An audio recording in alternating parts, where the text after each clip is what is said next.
The airport prohibits the solicitation of transportation services of any kind to our passengers. For assistance, please visit a ground transportation counter located in each of the baggage claim areas. We want you to be safe.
everybody we're about?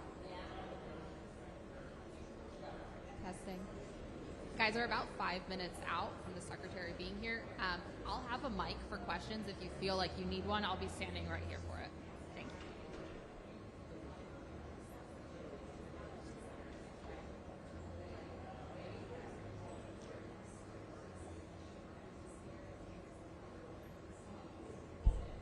Can you guys hear me? If you're here for the USDOT conference, the Secretary is about 5 minutes out. I'll have a mic for questions if you feel like you need one on this side. Thanks.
Secretary's walking in, by the way.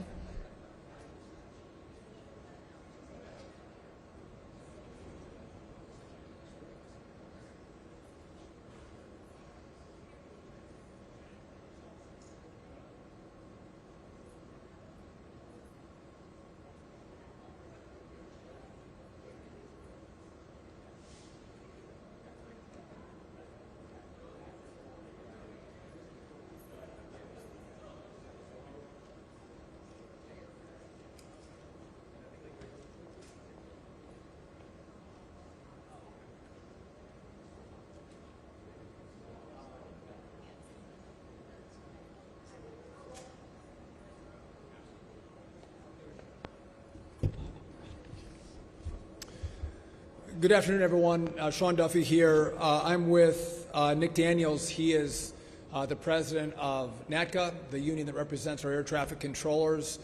As you all know, we're going through a shutdown right now, and in that shutdown, government employees don't get paid. And what I think is critical, especially for us at DOT, is that our air traffic controllers aren't going to get paid during the shutdown. And so just to give you guys a little history, they were paid about 10 days ago. And in that paycheck, they got 90% of their pay because most of that pay period fell into September. But they just got notice yesterday on what their pay is going to be for this coming Tuesday. And they got notice that their paycheck is going to be a big fat zero. And so as I've traveled around to talk to the controllers, there's great frustration. There's anxiety because as any one of you look at the expectation that a paycheck comes in and then you plan for that. And you pay your mortgage, you pay your car payment, you put food on the table. As these controllers come to work, they have to pay for babysitters, child care. There's a whole host of bills that Americans have that they anticipate that paycheck is going to come in so they can meet those bills. And the stress level that our controllers are under right now, I think, is unacceptable. Now, I want to be clear. There'll be a question about, is the system safe? And I would say yes, it is safe, because if we don't have enough controllers, if we have controllers that are more stressed and less able to do the job, we pay close attention to that, and we will reduce the capacity of airplanes taking off and landing, or we will cancel flights. And so you can and very well may see delays in the system, but that's because our priority is you getting from point A to point B and getting there safely. I'm less concerned about you getting there on time. I want you to be safe. And so as we have seen over the course of the shutdown, what we're day 23, 24, we've had different areas of the airspace, different TRACON centers and towers that have had staffing shortages, and then in certain regions of the country, we've seen delays. And it's not been one place, it's been moving throughout the airspace. I've asked our controllers, please show up for work. And those who do show up for work, I thank them. They're great American patriots who come to work every single day knowing that they don't have a paycheck going into their bank account, even though they're providing critical services to the American economy. So I thank them for coming to work, and I encourage them to continue to come to work as we navigate the shutdown. I do think there's a frustration with our controllers that Hakeem Jeffries, Chuck Schumer, Bernie Sanders, they're all going to get their paychecks, while these men and women who control our skies aren't going to be paid because of the shutdown. I think there's also a frustration that the shutdown is about paying for health care benefits for illegal immigrants. I think our controllers, who again are great Americans, want their Congress to focus on America and Americans, and are asking the question, why is the Congress, why are Senate Democrats focused on health care benefits for illegals? Maybe focus on me and my paycheck and the services that I provide. Open up the government, negotiate, have a conversation, but don't hold them, their paychecks, their families hostage so you can give benefits to illegal migrants. I think that truly is an overarching concern and theme, and I appreciate that NACA doesn't get political. They don't. But what I think you will hear from Nick is they're asking for the government to open. They're asking for everyone to come together, make sure they all get paid, and then take the time to have conversations, to negotiate. But the answer is never shut down the government. The answer is open the government and then have a dialogue, come to resolution. Try that approach before you actually shut it down and affect people's travel. By the way, I'm also concerned as we're coming into holiday season, we have more people using our airspace, more people taking flights. And when that happens and they see more delays, I want to make sure every American knows I've done all I can by modernizing the airspace, making sure we have more air traffic controllers. But if you're seeing an increase in shutdowns right now, or delays, not shutdowns, more delays, more cancellations, it is because the Democrats won't open the government back up. Before I turn it over to Nick, I want to mention one last thing. Many of you have reported on the fact that we don't have enough air traffic controllers. We're about 2,000 to 3,000 air traffic controllers short in the system. And I have developed a plan to supercharge air traffic controllers, get more of them into the system. It's going to take, a couple years. For assistance, please visit a ground transportation counter located in each of the baggage claim areas. We want you to be safe. We do want you to be safe, and the PA system does work at the airport. But we're supercharging air traffic controllers, bringing the best and the brightest, per the direction of President Trump, into this great profession. It takes time to do that. The academy takes time. Then once they're out in one of the facilities, it takes anywhere from 1, 2, sometimes 3 years to get trained up. And so we're getting word back right now from our academy in Oklahoma City that some of our young controllers in the academy, and some who have been given spots in the next class of the academy, are bailing. They're walking away. They're asking themselves, why do I want to go into a profession where I could work hard and have the potential of not being paid for my services? And so we're seeing that real consequence right now. That affects my ability to continue this surge and get more people, more young, well-trained controllers into our system. And so I want to lay out what's happening, make sure America knows what the consequences are for a foolish shutdown on behalf of illegals, because it has impacts on the traveling public's life as they see more delays in the system. I find that to be unacceptable. I have more value for our controllers that I think we're seeing from the Congress. And again, I would ask our controllers to show up for work, and I would ask Democrats in the Senate to have a vote, open up the government, and then sit down and have a conversation and negotiate. And with that, I'm going to turn over to the chair of NACA, Nick Daniels, who is, again, we don't agree on everything, but we've been good partners just in the sense of trying to take care of the controllers who work so hard on our airspace. So Nick Daniels. So good afternoon. I am Nick Daniels. I'm the proud president of the National Air Traffic Controllers Association. America's air traffic controllers, we didn't ask to be the focus of this shutdown. Yet, every day, we're carrying the full weight. Every single day, we move over 45,000 aircraft, 3 million passengers. We move tons of cargo that keeps America running, protecting the national airspace system, and even more importantly, people's lives. They're showing up every single day under immense stress, under uncertainty, having to stay focused on performing the day in and day out tasks. And every day that this shutdown drags on with no clear insight, this affects their focus. And our job as air traffic controllers is to mitigate risk, and it's also to call it out. Air traffic controllers, our job is to communicate for the safety of the flying public. And as this shutdown continues and air traffic controllers are not paid for the vital work that they do day in and day out, that leads to an unnecessary distraction. And they cannot be 100% focused on their jobs, which makes this system less safe every day that this shutdown continues. Tomorrow will be less safe than today. And as the Secretary said, now we have to figure out how to mitigate that to ensure the safety of every passenger and every plane that flies in our skies. There is no version of this scenario that we have been forced into where an American worker can work 6 days a week, 10 hours in a day, only have 4 days off in a month, and have to deal with their greatest priority, which is taking care of their family, to provide for them, to put gas in a car, to put food on a table, to ensure their kids have shelter, or that they have a level of care while they do go and do the very important job of being an air traffic controller and running America's skies. And the calls have already begun. Air traffic controllers have called and said, I've picked up a side job.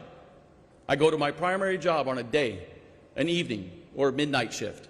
And when I complete that shift, I now go to a secondary job. I'm driving for Uber. I'm doing DoorDash. I'm doing Instacart. This job is hard enough 5 days a week. We do it 6. We make the impossible look possible every single day.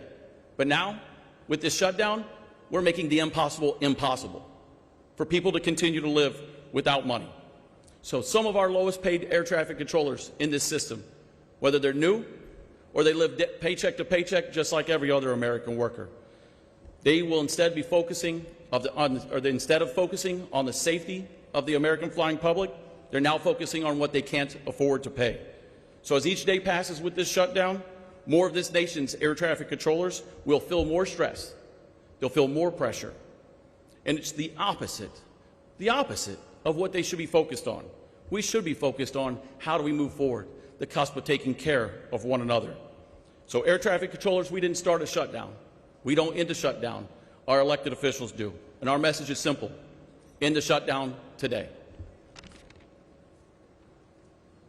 So we'll take questions in a moment, but just when I was talking to the guys in the break room, they're eating in the break room, and they made sure I knew that the food that they were eating had come from the airlines. The airlines know how important air traffic control is to keeping the sky safe and airplanes moving. And so our airlines, who know the financial pressure that our controllers are under and the gratitude for them showing up, they're buying them food. We shouldn't rely on airlines to have to buy lunch and dinner for our controllers because they can't afford it themselves because the Democrats have shut down the government. But those are the things that are happening inside of all of us who work in the airspace, supporting our fellow brothers and sisters who are going through a time of need. And I want to thank the airlines for recognizing that and supporting and being helpful in the small ways that they can. Again, just providing food for our controllers when they're on the job. With that, if you guys have any questions for us, happy to take them, yes. Could you give us an update as to the number of delays that have been a direct result of air traffic? So the question is, how many delays have been in relationship to air traffic controller shortages? And so it's different every day. So the average on a day is about 5% of our delays would come from staffing shortages with air traffic controllers. We've gone up as high as 53% of the delays have been because of staffing shortages. And that number moves every single day. Because as I mentioned before, we don't have one facility that's a problem every single day. It might be short one day, but then, you know, it might be Chicago one day, it might be Atlanta another, it might be Newark a different day. And so it changes day by day. And so it's anywhere between that 5%, we're always been above the 5% in the shutdown, but as high as 53% of delays are from the staffing shortages. Yes?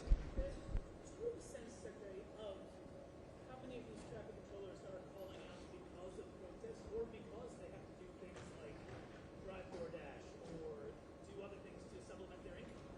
You know, I don't have insight into the hearts and minds of the controllers who are calling out sick, but if I listen to the controllers who talk to me, they'll tell me about their own stresses, financial, and how they have to take a second job, how they're frustrated that they're not going to get paid, and some of them might be sick. But I'm working close with Nick. We're driving a message. I want you to show up.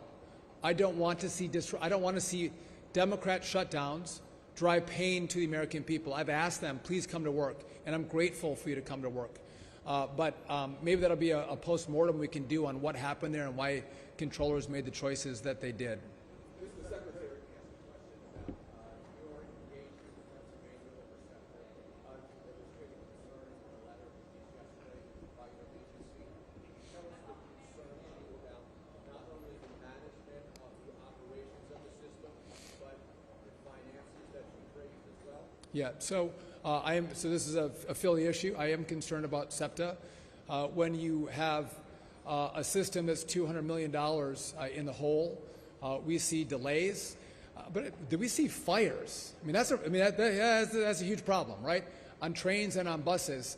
And what's more concerning is that when you have a fire, we all know what a fire is, but the management will say it is a thermal event. What the hell is a thermal event? It's called a fire. So let's not try to massage what's happening.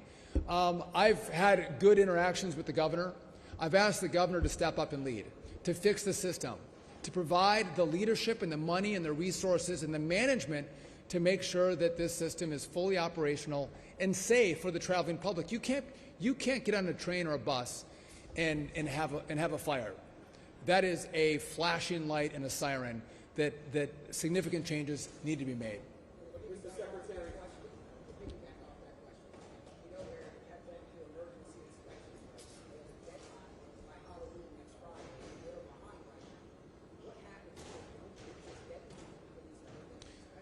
So I'm not going to front run what happens next, but again, I don't want to talk about consequences. I want to talk about action. I want trains to be safe and to run on time. That's what I want.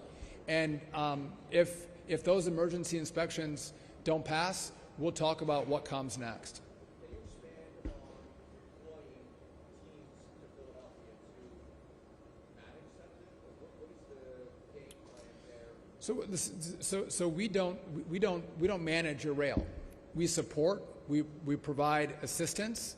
But Philadelphia leadership, the state leadership has to step in. And by the way, the city works well because you have a system that can move people effectively and efficiently through the community. That's really important. And to make sure it's fully operational and well run is important to us. And we provide oversight. We provide tools. We also provide money. And so again, what I want to see is the state and the city work together with us to have a plan to fix this system, and that takes engagement, that takes leadership. And so I hope to see that from the city and the governor. And if they're willing to do that, we're going to work with them. Because what I want is, I want a great system for Philadelphia. I mean, that's what I want. And if I can be helpful, I will. If I get resistance, we can be great friends or we can be really bad enemies. I think we should be in the friend business and serve in this community. Mr. Secretary, Justin Ito from KYW News Radio. You spoke very eloquently earlier about members of Congress and the Senate still getting their paychecks during this time.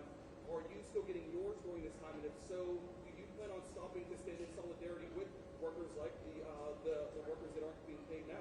Well, so it's a good point. Our workers are going to work. We have furloughed employees that don't come to work, but we have essential services that are provided by people like our air traffic controllers. Those who are working on our modernization effort for air traffic control, it's those people who we've asked to come in and continue that work, because my concern is if there are delays that happen because of this shutdown, 6 months from now, no one remembers that we have delays because of a shutdown. They just think I'm delayed, right? We're not moving on the right timeline. So I've asked those that critical talent to come in and help us move the ball forward, whether it's air traffic controllers or it's within the FAA, to continue the progress in how we're going to have, in a 3-year time period, build a brand new air traffic control system. I can't give up 24 days. I can't give up a month. I don't know how long this is going to go. It could be a month and a half. I can't give that time up. And so. With your pay, are you still being paid? If so, do you plan on stopping your pay during this time to stand in solidarity with workers? I would have no problem stopping my pay. By the way, I don't even know if I get paid or not. In Congress, we did, and that was a huge problem. And we dealt with that because first of all, the concept of saying if you're part of government, and especially the Congress, especially the Democrats who aren't funding the government, I never thought it was appropriate that you get paid while the rest of the government does not. Now, if there's back pay, like air traffic controllers, they show up for work, they're going to get paid one day. Those members of Congress, they show up every day, they're going to get paid, but they should be delayed just like everybody else. So you're saying you would take a delay in your pay? Yeah, I would have no problem doing that, yes. How concerned are you, Dave Shepard, how concerned are you about funding running out for the academy, for training in the towers, and how much do you think we're going to see a big increase in staff outages as that first paycheck gets missed? Has there been any evidence so far that controllers have engaged in improper sick outs today?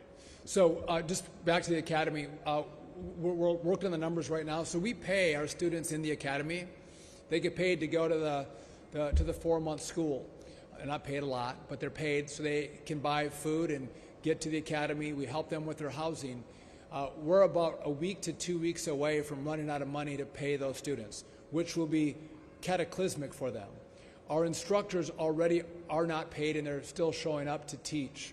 But again, the disruption that this causes, I've already seen young people drop out of the academy because they're concerned about going into a business where they may not get their funding. And so it's my job to let everyone know these are the consequences of the shutdown. And by the way, what's not partisan is the fact that we need a new system. It's not partisan that we need more controllers. So we're going to continue that work, but it's important that I tell everybody this is the hardship that we're under right now because of the shutdown, and it will not be consequence-free in regard to the pipeline that I have in bringing controllers in. There's a lot of concern this weekend you could start to see really serious disruptions. Obviously, yesterday was 6.6%, but are you concerned if you get that first paycheck that this could be? So I think it's a great question. I can't project what's going to happen with our air traffic controllers. I have told them to show up for work, to do their jobs. Nick has told them to show up for work and do their jobs. But I've also heard about the hardship on finding a second job when they already work, many of them 6 days a week as air traffic controllers. I've heard about gas. I've heard about childcare. I've heard about mortgages. I mean, we all look at each other and say, who can go without pay? How does that happen and work for them? And no doubt that puts pressure on their lives, their families. And so I hope that's not the case. I don't want to see any pressure applied to this shutdown because of air traffic controllers. But I can't predict the future. I know they're frustrated. I know they're angry. And I know they want their Congress to think about them and not illegals. I can take one more question. Did anyone else know? You can go again.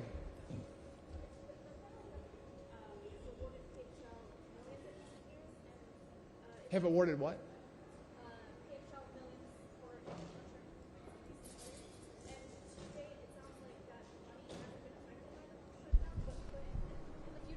So just looking at kind of how the DOT functions, a lot of the money for the projects that we fund, that money is pre-funded. So when you have a shutdown, I already have the money in the door that's allowing me to continue with projects. Now, one of the issues is if I have staffing problems, that can impact my ability to get money out the door. And so it's not that the money's not there, it's that I don't have the staff in place because they've been furloughed to actually execute the agreements or do the oversight that's necessary by federal law for these projects. And so that can be an issue, but much of this has been pre-funded. Just on our air traffic control modernization, we got $12.5 billion in the big, beautiful bill. I need $31.5 in total. But we got a lot of that money up front, which is why we're able to continue to push forward in the modernization effort to make sure we have a brand new air traffic control system in this country. With that, everyone, I want to thank you for coming out. I appreciate you covering the great men and women who keep your skies safe. They keep your planes on time. They do yeoman's work, and so thank you for covering them. And I want to thank also our controllers one last time for their great work. We're grateful for that at DOT, at FAA, and I know America is as well. Thank you.